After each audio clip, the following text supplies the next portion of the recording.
Produktivitas bukan hanya sekedar mengatur waktu, tetapi juga tentang mengatur pikiran. Assalamualaikum warahmatullahi wabarakatuh. Pagi rekan-rekan perjuang RSP. Bagaimana kabarnya hari ini? Selalu semangat dan terus gaspol ya, capai target. Oke, sesi sharing kali ini saya ingin mengambil sebuah tweet dari sebuah akun Twitter yang sudah saya follow up cukup lama, yaitu akun Alex and Books, sebuah akun Twitter yang membahas ringkasan-ringkasan buku yang cukup bagus dan menarik ya.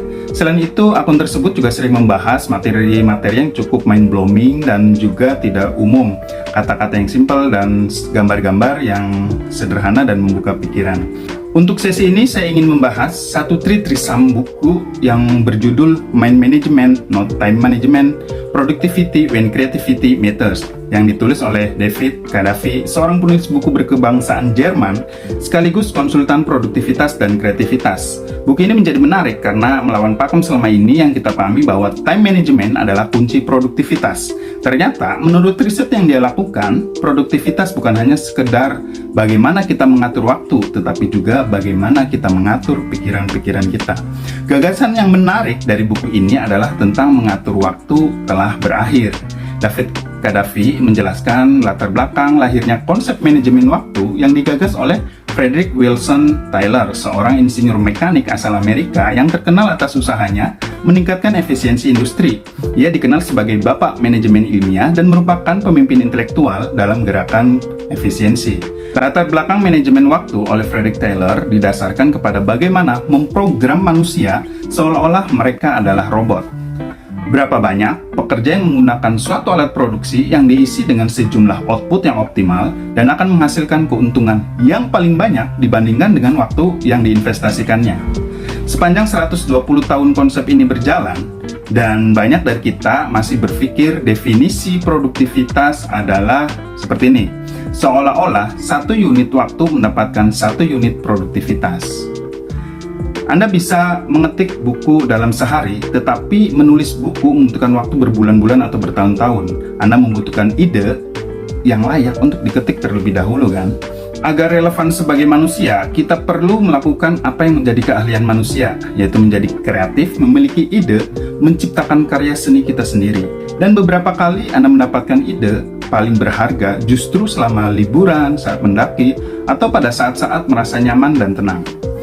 Oke, sebagai seorang manusia, produktivitas bukan hanya sekedar output berbanding waktu semata, tetapi juga ada kreativitas yang mendukung untuk menjadi sebuah pekerjaan menjadi lebih baik, lebih banyak, dan lebih efektif. Tweet di Twitter ini membuka wawasan tentang bagaimana produktivitas bekerja dalam diri manusia, karena menjadi produktif hari ini bukan hanya sekedar tentang bagaimana kita mengatur waktu, tetapi juga tentang bagaimana kita mengatur pikiran-pikiran kita. Apa insight yang menarik dari buku ini untuk dibahas? Menurut saya ada beberapa insight yang paling menarik dari buku ini.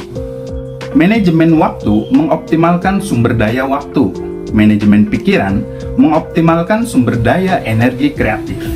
Sebagai seorang manusia, kita tidak hanya dianugerahkan pekerjaan mekanis, tetapi juga berpikir dan ada energi kreatif yang membantu semuanya menjadi lebih baik. Produktivitas kita seharusnya juga ditunjang dengan menjaga energi kreatif sehingga menghasilkan produktivitas yang optimal.